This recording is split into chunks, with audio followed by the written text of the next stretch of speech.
அன்பே சிவம் மனமே குரு என்றுணர்த்திய குருவே போற்றி. உலகம் புல்லா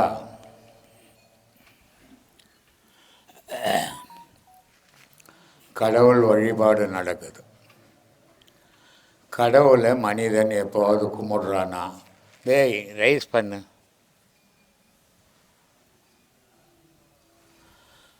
கடவுளை மனிதன் எப்போது கும்பிட்டானா? கடவுள் எப்படி இருக்கிறார், அவர் என்ன செய்கிறார், இது யாரும் அறிய முடியாத விஷயமா இருக்குது. கடவுளை கும்பிட்றேன் கோயிலுக்கு போகிறேன் அப்படின்றோம். சர்ச்சுக்கு போகிறவனும் கோயிலுக்கு போகிறோன்றோம், மசூதிக்கு போகிறவனும் கோயிலுக்கு போகிறோன்றோம், நம்ம இந்து கோயிலுங்களுக்கு போகிறவனும் கோயிலுக்கு போகிறோன்றோம். ஆனால் கோவிலுக்கு போய் அவங்க என்ன பார்த்தாங்க, என்ன அவங்களுக்கு தெரிஞ்சுது அப்படின்னு யாருக்குமே தெரியல. பெரிய பெரிய மகான்கள், உலகத்துக்காகவே வாழ்ந்த மகான்கள், அப்பர், மாணிக்கவாசகர், சுந்தரர், திருநாவுக்கரசர், ராமானுஜர், இது மாதிரி பல ஆயிரம் மகான்கள் வந்தாங்க. 12 மகான்கள் ஆழ்வார்களில் வந்தாங்க. 63 நாயன்மார்கள் இந்து மதத்தில் வந்தாங்க. ஆனால் நம்மெல்லாம் என்ன நினைக்கிறோம் அப்படின்னா, இன்னும் சரியாக தெய்வத்தை புரிஞ்சிக்கவே இல்லை. இது புரிஞ்சிக்காததால் நம்ம ஏமாந்து போயிடுறோம் தெய்வத்துக்கிட்ட. இப்போது சிவபெருமான் காரைக்கால் அம்மையார்கிட்ட திருவள்ளங்காட்டில் நடனம் ஆடுறார். அவ்வையை கூட அவ்வையும் தான் கூப்பிட்டார் சிவபெருமான். ஆனால் காரைக்கால் அம்மையாரை மட்டும் அம்மான்னு கூப்பிட்டாரு. அப்படிப்பட்ட அம்மாவை எதிர சிவசக்தி நடனம் நடக்குது. ஆனால் சிவசக்தியினுடைய நடனத்தை காரைக்கால் அம்மையார் கண்ணார காண்றாங்க. அந்த நடனத்துக்கு அப்புறம் அது என்ன ஆச்சு, இந்த அம்மா எங்கே போனாங்க தெரியாது. இதை தெரிஞ்சிக்கவும் நம்ம பக்தரங்க விரும்பலை. இதெல்லாம் தெரியாமல் கடவுள் வழிபாடு சரியான முறையில் பண்ணவே முடியாது.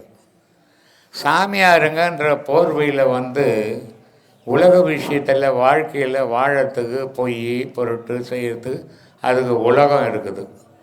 ஆனால் கடவுள் விஷயத்தில் அந்த மாதிரியான வேலைகள்லாம் செய்யக்கூடாது. ஏன்னா நமக்கே தெரியலன்னா நம்ம அடுத்தவங்களுக்கு தெரிய வைக்க முடியாது. முதல்ல நம்ம தெரிஞ்சுக்க முயற்சி பண்ணணும், அதுக்கப்புறம் தான் அதை பண்ணணும். அப்படி பண்ணும்போது இந்த காரைக்கால் அம்மையார் சிவபெருமானும் பார்வதியும் நடனம் ஆடுறாங்க. சிவபெருமானும் பார்வதியும் நடனம் ஆடி முடித்து அவங்க எங்கே போனாங்க தெரியாது. இப்படியே நம்ம தெரியாதுன்னே போயிட்டோம். இது ஒரு பகுதி. இப்போ இந்த பகுதியில் நடனம் நடக்குது. இந்த பகுதியில் நடனம் நடக்கும்போது இதை நான் இங்கேருந்து பார்க்குறேன். இப்போ நடனத்தை சிவமும் சக்தியும் நடனம் நடக்குது. இந்த நடனத்தை நான் இங்கேருந்து பார்க்குறேன்.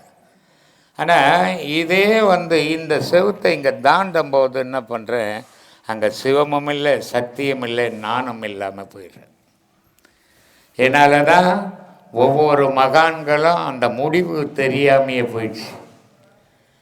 யாருக்குமே அந்த கடைசி முடிவு என்ன அப்படின்றது தெரியாத போன்ற காரணம்னா முப்பொருளும் அங்கே அழிஞ்சு போகுது.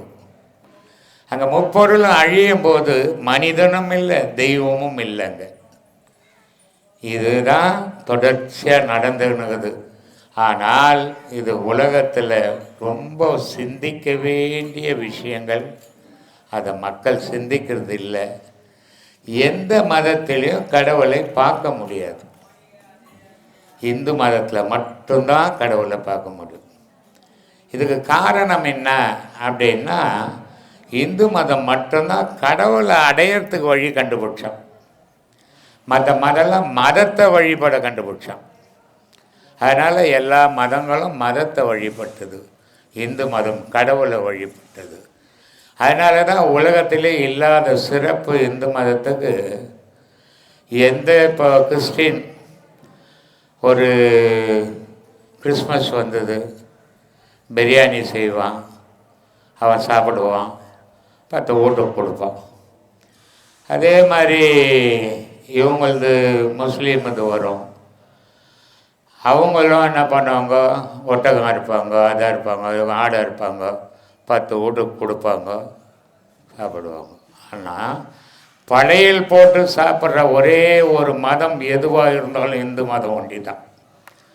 அது கறி மீனாக இருந்தாலும் ஆடி மாதம் கூழ் ஊற்றிட்டு கறி மீன் நிறைய முட்டை வாங்கிட்டு வந்து போட்டு பொரிச்சிட்டு அதை ஊந்து கும்பிட்டுட்டு சாப்பிடுவான். அதே நேரத்தில் புரட்டாசி மாதம் வந்துச்சு, பெருமாள் கவிச்சு சாப்பிட மாட்டார், வடை பாயசம் போட்டு சாப்பிடுவான். இது என்ன காரணம்? இதுக்கு என்ன ஏதோ ஒரு இது காரணம் இல்லாத இந்த மாதிரி செயல் இவங்க பண்ணியிருக்க மாட்டாங்கள்ல பெரியவங்க. ஏன்னா காலங்கள் ஒரு திருவள்ளுவர் திருக்குறளை எழுதின பிறகு 2150 வருஷத்துக்கு முன்னே திருக்குறள் எழுதுகிறார். அந்த 2150 வருஷத்துக்கு முன்னே இது எழுதின திருக்குறளை அன்றைக்கி படிப்பறிவு இல்லை, பார்க்குற அறிவும் இல்லை, பழகிற அறிவும் இல்லை. அவ்வளோ ஒரு மனுஷன் தொடர்பை கொள்ள முடியாது. அப்படியாப்பட்ட காலத்தில் அந்த திருக்குறளை எழுதி உலக பொதுமுறைன்னு எழுதி இன்றைக்கி திருப்பி யாராலையும் எழுத முடியல. நிறைய படித்தவங்க, நிறைய கலியுகம், ஆனால் எழுத முடியல. அதே மாதிரி ஒவ்வொரு விஷயத்தையும் அவங்க முன்னோருங்க செய்ததை நம்மளால் செய்ய முடியல, நமக்கு அந்த திறமை பத்தலை. அப்போது அந்த எதுக்காக படைக்கிறான்? இத்தனை கவுச்சி செய்தாலும் சாமிக்கு படைக்கிறோம், வடை பாயசம் செய்தாலும் சாமிக்கு படைக்கிறோம். இந்த படைப்பு எதுக்கு அப்படின்னா, மனிதனுடைய உடலில் உயிர் இருக்கணும்னா அந்த படைப்பு தான் நம்மளை காப்பாற்றும். கடவுள் கூட அப்புறம்தான். 400 வருஷம் வாழுதாம எந்த சாமி கும்பிட்டுது? அது கிடைச்ச உணவை சாப்பிட்டு விடும். அதனால்தான் கடவுளுக்கே ஒரு பேர் உண்டு, இறைன்னுட்டு. இறைவன். அந்த இறைவன் அந்த இறை படைக்கலைன்னு சொன்னால் நம்மெல்லாம் இருக்க மாட்டோம். அப்போது இது சாப்பிட்றதால நம்ம இருக்கிறோம். நம்ம சாப்பிடக்கூட பொருளெல்லாம் படைத்ததால் அவனை வணங்குறோம், வழிபடுறோம். இந்த உண்மையெல்லாம் தெரியாமல் நம்ம தெய்வ வழிபாடுன்னு ஏமாந்து போயிடக்கூடாது. எல்லாருக்கும் ஆத்மா வணக்கம். அம்மையார் வேண்டிக்கினாங்க, சாமி எனக்கு உங்களுக்கே பணிவிடை செய்யணும், சிவனுக்கே நான் பணிவிடை செய்யணும், அது மாதிரி காரைக்கால் அம்மா வேண்டிக்கினாங்க. இப்போ எல்லாரும் சீடர்கள்லாம் சொல்கிறாங்க, ஐயாவை நாங்கள் மறக்கவே கூடாது, ஐயா அம்மாவுக்கு நாங்கள் சேவை செய்கிற மாதிரி இருக்கணும் அப்படின்னு நினைக்கிறாங்க. இப்போ அம்மாவே கல்யாணம் பண்ணி வந்தாங்க இல்லையா, அப்போவே ஐயா எனக்கு இந்த பொண்ணை பார்த்து கட்டி வச்சுட்டாங்களே, எனக்கு இந்த பொண்ணு எப்படி யாரையும் பார்த்தோம், இந்த பொண்ணு பார்த்து கட்டி வச்சிட்டாங்களே, தலையெழுத்தேன்னு நான் கட்டிக்கினேன் அப்படின்னு ஐயா சொல்லியிருக்கிறாருங்க. அப்படி இருக்கும்போது அம்மா ஐயா எப்படியோ பண்ணார், அப்படி கூட அம்மா போகல பார்த்தீங்களா? அது அந்த அம்மா அவர்கிட்ட இருக்கணும். அப்போ அம்மா காரைக்கால் அம்மையார் தானே, அவங்களும் ஒரு வரம் பெற்று தான் வந்திருக்கிறாங்க. நீங்கள் எப்படி ஐயாவுக்கு பிறந்தீங்களோ அது மாதிரி அந்த அம்மாவும் ஒரு அம்மையார் தான், அவங்களும் ஒரு வரம் பெற்று வந்ததுனால தான் இப்போ வீட்டுக்காரருக்கு மறைஞ்சாலும் பூவோட பொட்டோட அவங்க இருக்கணும் அப்படின்றது அந்த அம்மாவுக்கும் அதுதான் உண்மை. நாங்கள் அது 2 மாதமாக எனக்கு மனசில் தோணுது ஐயா, நாங்கள் பாடத்தில் உட்காரும்போதே அம்மா பற்றி பேசணும்னு. காரைக்கால் அம்மையார் அவர் பண்ணாருன்னா வீட்டுக்கு வரும்போது கோபமாக வந்தார், ஐயோ சாப்பாடு செஞ்சு கொடுக்கணும், எவ்வளோ பணிவிட செய்யணும்னு அந்த அம்மா வேண்டுனதெல்லாம் இப்போ அம்மாவாக செஞ்சிட்டாங்க ஐயாவுக்கு. ஐயா சிவனாக வந்தார், சிவனாக வந்ததுக்கு அம்மா அம்மையாராக எவ்வளோ செஞ்சிட்டாங்க. இது நாங்கள் கண்ணில் பார்த்த மாதிரி எனக்கு தோணுதுங்க ஐயா. அது 2 மாதமாக நானே பேசணும்னு நினச்சிக்கிட்டு இருந்தேங்க ஐயா. எனக்கு அம்மா காரைக்கால் அம்மா, நீங்கள் கோயில் கட்டினாலும் அம்மாவையும் வச்சு செய்யுங்க ஐயா, அம்மாவையும் கோயிலாக வச்சு கட்டுங்க, அம்மா பேரும் இருக்கட்டுங்க ஐயா. ஆமாங்க ஐயா. அம்மா ரொம்ப அவங்க எவ்வளோ வேண்டுனாங்களோ அந்த அம்மா காரைக்கால் அம்மா வேண்டினதெல்லாம் அம்மா ஐயாவுக்கு செஞ்சிட்டாங்க சேவையா. அவங்க ஒரு அடி அடிக்கும்போது கூட வீட்டுக்கு ஓடிட்டு இருந்திருக்கலாம் இல்லைங்கய்யா. எவ்வளோ கஷ்டத்தை அவங்க அனுபவிச்சாங்க, அனுபவிச்சுட்டு இன்றைக்கி இருக்கிறாங்கன்னா நல்லபடியாக இருக்கிறாங்க. இன்றைக்கி அவங்க வாழ்நாள் ஃபுல்லாக அம்மா வந்து ஐயாவை நினைக்க தானே நினைக்கிறாங்க. நினச்சி இருக்கிறதுனால அது உண்மைதாயா. அம்மா காரைக்கால் அம்மையார் பார்க்க வேண்டியது இல்லையா? அம்மா தான் காரைக்கால் அம்மையாரே. ஆமாங்கய்யா.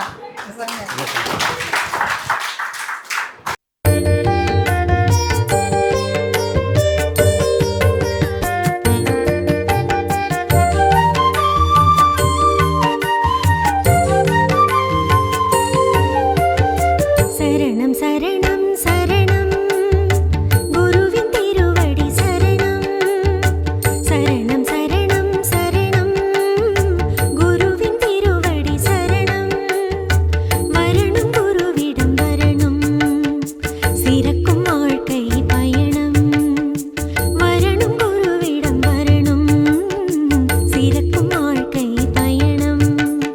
நித்யானந்தர் என்னும் சுவாமி நித்தம் நமக்கு அருளும் சுவாமி. நித்யானந்தர் என்னும் சுவாமி நித்தம் நமக்கு அருளும் சுவாமி. சரணம் சரணம் சரணம் குருவின் திருவடி சரணம்.